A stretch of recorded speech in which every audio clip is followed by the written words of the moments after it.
अस्सलाम वालेकुम everyone. Today I am going to discuss the topic of coordination. तो ये जो कोऑर्डिनेशन है ये बेसिकली हमारे जो 10th क्लास की बुक है बायो की उसके 3rd चैप्टर का टॉपिक है।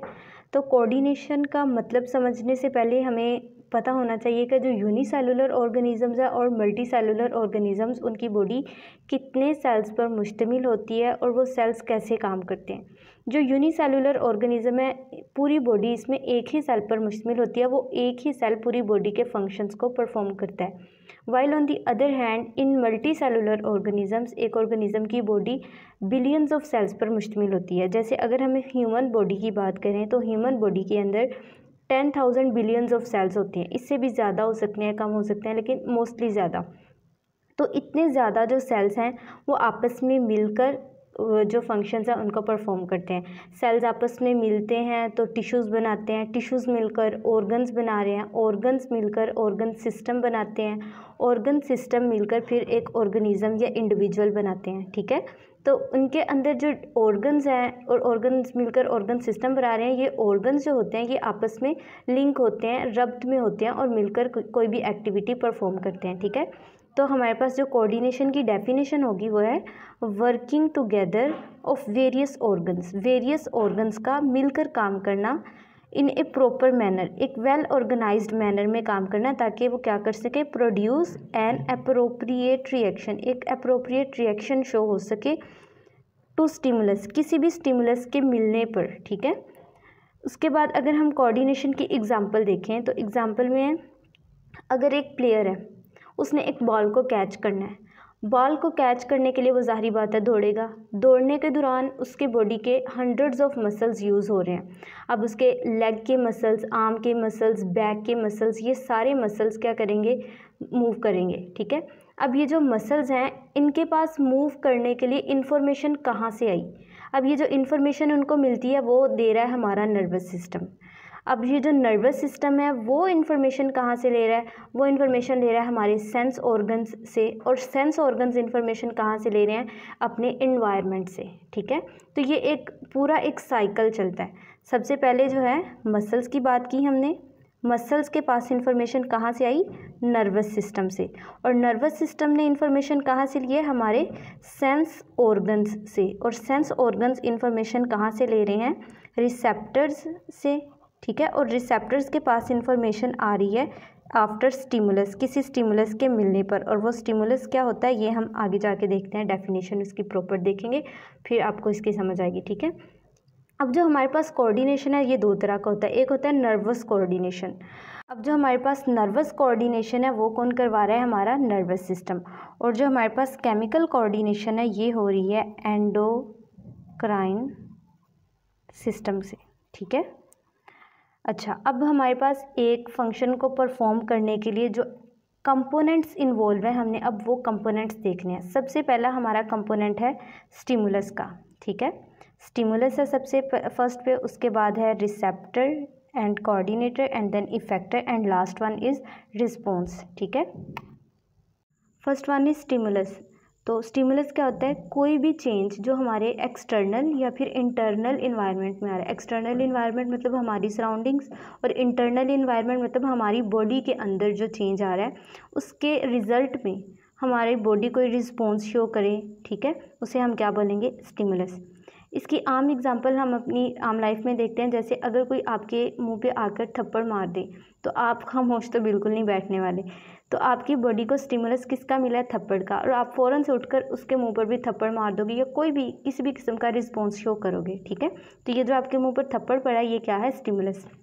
अब जो स्टिमुलस की एग्जांपल बेसिकली है heat, cold, touch, temperature and pressure. आगे एग्जांपल इसकी देखें आप, movement of flower of sunflower plant toward sunlight. जैसे ही सूरज की रोशनी सनफ्लावर प्लांट पर पड़ती है तो जो सूरजमुखी का फूल है वो सन की तरफ उसका फेस मूव करने लग जाता है। तो ये जो उसकी बॉडी के अंदर उसके अंदर मूवमेंट आई है ये किस वजह से आई है, जब सनलाइट का स्टिमुलस उसको मिला है तो उसने मूव करना शुरू किया, मतलब उसने कोई रिस्पॉन्स शो किया है। तो ये हमारे पास है स्टिमुलस। नेक्स्ट हमारे पास है कंपोनेंट रिसेप्टर। अब रिसेप्टर क्या है, पर्टिकुलर ऑर्गन्स, टिश्यूज़ या सेल्स जो कि उस स्टिमुलस को, जो हमें स्टिमुलस मिला है उसको डिटेक्ट करते हैं, उसको सेंस करते हैं। ठीक है, ये स्पेसिफिक होते हैं, हर ऑर्गन स्पेसिफिक है एक स्पेसिफिक स्टिमुलस को सेंस करने के लिए। इसकी एग्जांपल आप देखेंगे तो आपको अच्छे से समझ आएगी। जैसे sound waves detected by years, हमारे जो ईयर हैं ये ऑर्गन है। अब इन्होंने किसको डिटेक्ट किया? साउंड वेव्स को। अब जो साउंड वेव्स हैं ये हमारे एक्सटर्नल इन्वायरमेंट से आई हैं, तो मतलब ये हमारे पास हो गया स्टिमुलस। और जिसने इसको सेंस किया, ईयर जो ऑर्गन है, ये हमारे पास क्या होगा? रिसेप्टर। अब आपने जो यहाँ पे वर्ड यूज़ किया गया स्पेसिफिकली, इसका क्या मतलब है कि जो ईयर है सिर्फ वही साउंड वेव्स को डिटेक्ट कर पाएगा, हमारी आइज़ साउंड वेव्स को डिटेक्ट नहीं कर पाएंगी। इसी तरह अगर हम देखें कि लाइट डिटेक्टेड बाय आइज़, हमारी आइज़ ही विजन कर सकती हैं, वो लाइट को डिटेक्ट कर सकती हैं, साउंड वेव्स को डिटेक्ट नहीं कर सकती। तो हर ऑर्गन स्पेसिफिक है हर किस्म के स्टिमुलस को सेंस करने के लिए। Another example is chemicals in air detected by nose. अब जो सूंघने का काम है वो सिर्फ हमारा नोज़ ही कर सकता है, तो नोज़ यहाँ पे क्या है? ऑर्गन है जिसने सेंस किया है केमिकल्स को जो कि हमारे एयर में मौजूद होते हैं। ठीक है, अब हमारे पास जो नेक्स्ट कंपोनेंट है वो है कोऑर्डिनेटर। ठीक है, तो कोऑर्डिनेटर क्या है? वो ऑर्गन्स जो रिसीव करेंगे इंफॉर्मेशन को, ये और इंफॉर्मेशन को रिसीव करेंगे जो रिसेप्टर्स के पास है। रिसेप्टर्स के पास जो इन्फॉर्मेशन है उसको रिसीव करेंगे एंड सेंड पर्टिकुलर ऑर्गन, और इस मैसेज को पर्टिकुलर ऑर्गन्स को सेंड करेंगे ताकि एक प्रॉपर फंक्शन परफॉर्म हो सके। इसकी एग्जांपल है, अगर तो अब हमने पहले देखा है कि कोऑर्डिनेशन दो तरह की होती है, एक नर्वस कोऑर्डिनेशन और एक केमिकल कोऑर्डिनेशन। अगर तो नर्वस कोऑर्डिनेशन हो रही है तो उसके अंदर ब्रेन और स्पाइनल कॉर्ड कोऑर्डिनेटर का काम करेंगे, और अगर केमिकल कोऑर्डिनेशन हो रही है तो एंडोक्राइन ग्लैंड्स जो हैं वो कोऑर्डिनेटर का काम करेंगे। अब एंडोक्राइन ग्लैंड्स क्या करते हैं? ये पर्टिकुलर हार्मोन रिलीज़ करेंगे। ठीक है, केमिकल्स रिलीज़ करेंगे, और वो केमिकल्स या फिर हार्मोन्स पर्टिकुलर ऑर्गन के पास जाएंगे और उनके अंदर रिस्पॉन्स शो करवाएंगे। अब हमारे पास जो नेक्स्ट कंपोनेंट है वो है इफेक्टर। अब इफेक्टर के पास जो इन्फॉर्मेशन कोऑर्डिनेटर से आएगी, हमने देखा था ना कोऑर्डिनेटर इन्फॉर्मेशन को सेंड करता है, मैसेज को सेंड करेगा पर्टिकुलर ऑर्गन के पास। अब वो जो पर्टिकुलर ऑर्गन है वो बेसिकली इफेक्टर है। अब वो जो इन्फॉर्मेशन कोऑर्डिनेटर से आई है इफेक्टर के पास, इफेक्टर क्या करेगा? उस इन्फॉर्मेशन को रिसीव कर लेगा, उस मैसेज को रिसीव करने के बाद वो क्या करेगा? Produce particular response. ठीक है, अब इफेक्टर की एग्जांपल हमारे पास है मसल्स। जैसे हमने ऊपर देखा था कि एक प्लेयर है, उसने बॉल को कैच करना है तो उसके मसल्स मूव कर रहे हैं, और उस उसके मसल्स मूव कर रहे हैं वो क्यों मूव कर रहे हैं? क्योंकि उसके पास इंफॉर्मेशन आई थी नर्वस सिस्टम से, नर्वस सिस्टम ने मसल्स को इन्फॉर्मेशन दी थी कि आप लोग मूव करो। ठीक है, उसके बाद हमारे पास ग्लैंड्स हैं। ग्लैंड्स कब होंगे? जब हमारे पास केमिकल कोऑर्डिनेशन होती है, केमिकल कोऑर्डिनेशन में ग्लैंड्स होते हैं। ठीक है, अब नेक्स्ट हमारे पास है रिस्पॉन्स।